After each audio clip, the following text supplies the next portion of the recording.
conocido como es la física óptica, debo decir que la investigación es descriptiva porque describe características y detalles de la aplicación de la física óptica en todos sus aspectos.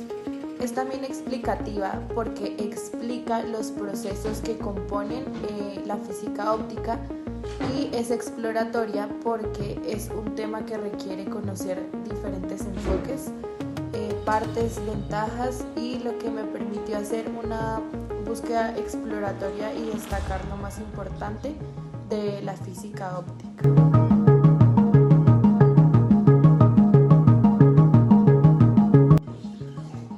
Entre los objetivos específicos puedo destacar los siguientes: explicar las generalidades de la física óptica, las bases teóricas y su clasificación.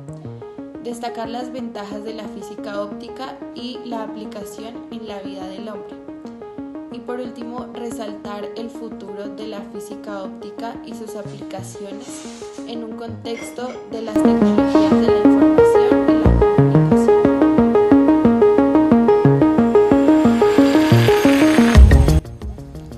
La física tiene muchas ramas. Una de ellas es la física óptica. Esta se dedica a estudiar la luz visible, las propiedades que tiene y cómo se comporta. También suele analizar algunas aplicaciones que eventualmente se presentan en la vida de un ser humano, como por ejemplo la construcción de instrumentos que permiten detectar o valerse de la misma. La óptica se divide en geométrica, física y electrónica, y explican fenómenos diferentes que se producen por la luz, como la reflexión, refracción y difracción, presentándose en un efecto luminoso. Pero veamos esta explicación en detalle de lo que es la física óptica y los fenómenos que de ella se derivan.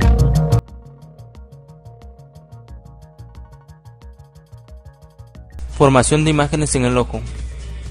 A menudo se compara el funcionamiento del ojo con el de una cámara fotográfica. La pupila actuaría de diafragma, la retina de película, la córnea de lente, y el cristalino sería equivalente a acercar o alejar la cámara del objeto para conseguir un buen enfoque. La analogía no acaba aquí, pues al igual que en las cámaras de fotos, la imagen que se forma sobre la retina está invertida. Pero esto no sucede ningún problema, ya que el cerebro se encarga de darle vuelta para que la veamos correctamente. El campo visual. Volviendo al ejemplo de la cámara de fotos, el ojo humano también dispone de un campo visual. Cada ojo ve aproximadamente 150 grados sobre el plano horizontal, y con la superposición de ambos se abarcan los 180. Sobre el plano vertical solo son unos 130 grados, 60 grados por encima de la horizontal y 70 grados por debajo. El campo visual de cada objeto es de tipo monocular, sin sensación de profundidad, siendo la visión en la zona de superposición de ambos campos de tipo binocular. La sensación de la profundidad o visión tridimensional se produce en el cerebro cuando éste superpone o interpreta ambas imágenes. ¿Qué es la polarización? Es la propiedad por la cual uno o más de los múltiples planos en que vibran las ondas de luz se filtran, impidiendo su paso.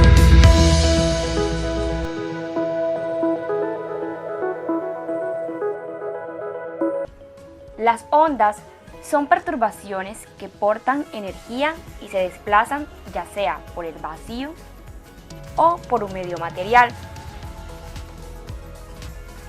Cuando una onda viaja a través de un medio, por ejemplo, agua, y se encuentra con un obstáculo, por ejemplo, vidrio o una pared, se producen cambios en su velocidad y desplazamiento. Todas las ondas, sin importar su naturaleza, experimentan fenómenos de reflexión, refracción y difracción. Pero Estos términos no son del todo claros para todas las personas y algunas veces se suelen confundir. El fenómeno donde una onda rebota al toparse con una superficie u obstáculo se llama reflexión. Si una onda cualquiera viaja a través de un medio y se encuentra con una superficie que divide dos medios diferentes, una parte de la energía se refleja de vuelta al primero, mientras que otra se transmite hacia el segundo medio. El rayo de luz que incide en la superficie se llama rayo incidente y está asociado al ángulo de incidencia, que es el ángulo geométrico imaginario existente entre el plano de un objeto y la línea que se forma por un rayo de luz que cae sobre dicho objeto. El rayo de luz que sale de la superficie se llama rayo reflejado y el ángulo de reflexión que será el formado por el rayo reflejado y la normal. La reflexión de la luz ocurre, por ejemplo, cuando se interpone un espejo en el camino de un haz luminoso. Si un observador se encuentra al frente de dicho espejo, entonces esta luz que se refleja hace que dicho observador pueda ver su imagen en el espejo. Otros ejemplos de reflexión son los destellos de la luz solar en las paredes o cuando impactan sobre la pantalla pulida de un celular los rayos del sol. Los colores que percibimos son debido a la luz que es reflejada por los objetos y dependen de la longitud de onda de la misma. Es decir, cuando la luz llega a un objeto, las propiedades químicas de este hacen que absorba determinadas longitudes de onda y refleje otras. En otras palabras, los materiales solo reflejan la luz del color del que los vemos y absorben el resto de colores. Otro ejemplo es el reflejo de una onda de sonido cuando rebota al medio del que proviene cuando se encuentra con un obstáculo que no puede traspasar ni rodear.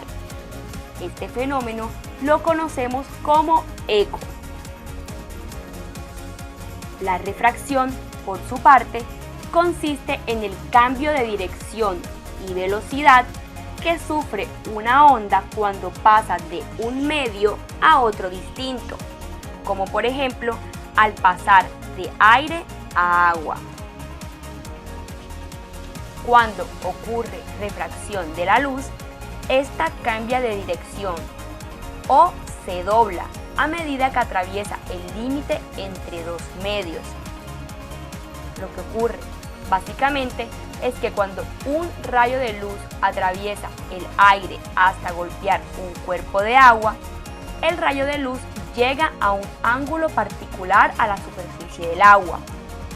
Sin embargo, a medida que viaja del aire al agua, se produce un cambio de velocidad de propagación de la onda, lo que provoca que la luz cambie su dirección a un ángulo más pronunciado. Es por este cambio de dirección que se explica por qué un lápiz que se sumerge a medias en un vaso con agua luce como si se rompiera al entrar en ella, o que explica por qué el sol al ponerse parece ovalarse. En otras palabras, la refracción de una onda es la flexión que sufre cuando entra en un medio con velocidad de propagación diferente. La cantidad de flexión dependerá del cambio del índice de refracción, que se define como la relación entre la velocidad de la luz en el vacío y la velocidad de la luz en otro medio material. Finalmente, las ondas experimentan difracción cuando se encuentran con una abertura o espacio cuyo tamaño sea comparable o menor al de su longitud de onda. La longitud de onda describe cuán larga es una onda así que la luz se dobla o adapta para atravesar dicho espacio o abertura y luego continúa propagándose.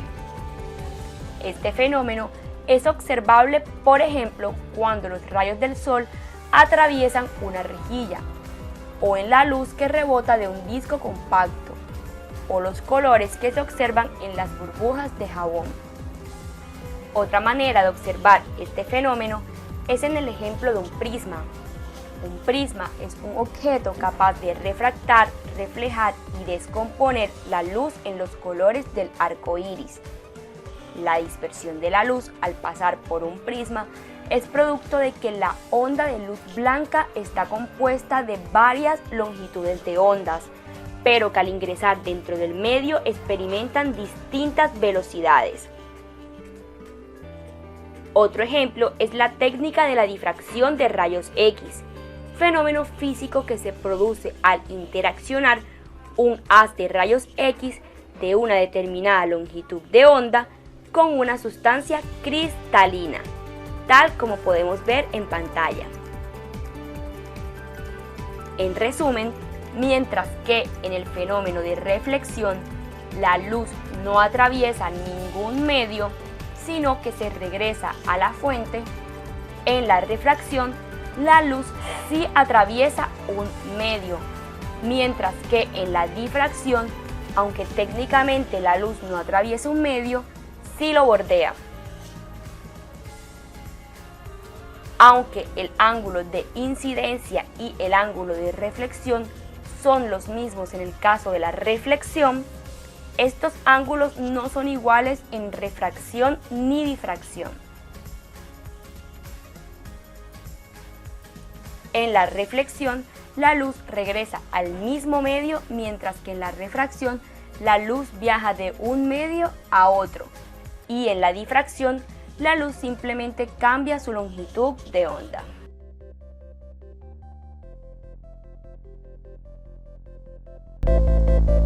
La óptica física, que se basa en la teoría ondulatoria de la luz, propuesta por Huygens y confirmada por Young hacia 1804 y desarrollada por Fresnel Maxwell, admite que la luz es una onda electromagnética que se propaga en el éter, fluido transparente que llena todo, incluso el vacío. Hoy la física óptica ya tiene aplicaciones importantes en la vida del hombre. En todo el mundo la óptica ha tenido un gran crecimiento y desarrollo, por lo que ahora hay novedosas aplicaciones en las actividades diarias que realiza un ser humano, como un escáner en los supermercados, las máquinas copiadoras, los discos compactos, los hologramas, cámaras digitales, proyectores de cristal líquido, lentes de aumento, etc. Y también la invención del microscopio óptico, el cual hoy ha sido de gran utilidad en los campos de la ciencia.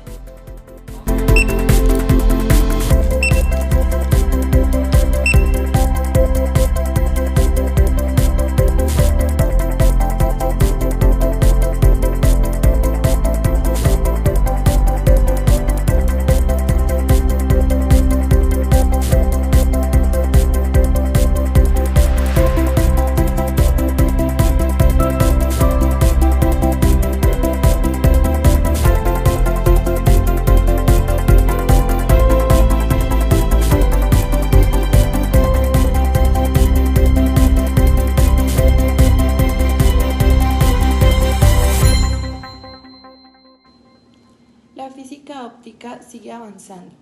Ya vemos su aplicación en las tecnologías de la información y la comunicación. Vemos que, por ejemplo, la computadora óptica es la gran esperanza de la óptica del futuro. Cuando se logre, las computadoras electrónicas que tanto nos maravillan, ahora quedarán obsoletas y anticuadas. La computadora del futuro empleará pulsos luminosos en lugar de pulsos eléctricos, fibras ópticas en lugar de conductores metálicos, láseres de estado sólido en lugar de generadores de señales electrónicos, memorias holográficas en lugar de memorias de estado sólido, válvulas y moduladores ópticos en lugar de amplificadores electrónicos, etc. La gran ventaja de las computadoras ópticas sobre las electrónicas será su velocidad, pues la información circula por las fibras ópticas casi a la velocidad de la luz, que es mucho más rápida que la velocidad de transmisión de las señales eléctricas en los conductores. Se espera que la primera computadora óptica aparezca dentro de 10 años o poco antes. Pero veamos ese ejemplo claro de lo que será la física óptica del futuro con la computación óptica. En el siguiente video se explica en detalle.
Puedo destacar que la física óptica es y seguirá siendo una ciencia que avanza a pasos agigantados y en sinergia con tecnologías aplicadas en diversas actividades.